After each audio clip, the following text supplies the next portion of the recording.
All right, next one. With your HTML rebuilds for semantic links, are you doing any regular backlinking to help continue? Yes. Are you also able to put these sites in our accounts if we order but want to host them on your own? Yes. And again, that's we do tier 2 link building to them. And it's out of your budget. So we do tiered link building. So some of your budget will go to tier 2 links to power up the tier 1 rebuilds that we've built for you.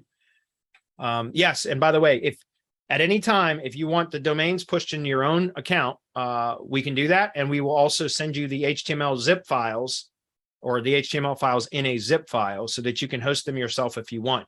We charge $25 one-time fee to push all the domains into your account and then send you all the zip files. So you can do that, like if you're on a monthly subscription and every 3 months you wanted to get all the domains pushed to you that are for those previous 3 months and all the HTML files sent to you, all you got to do is you pay $25 one-time fee. We zip everything up and push the domains in your account.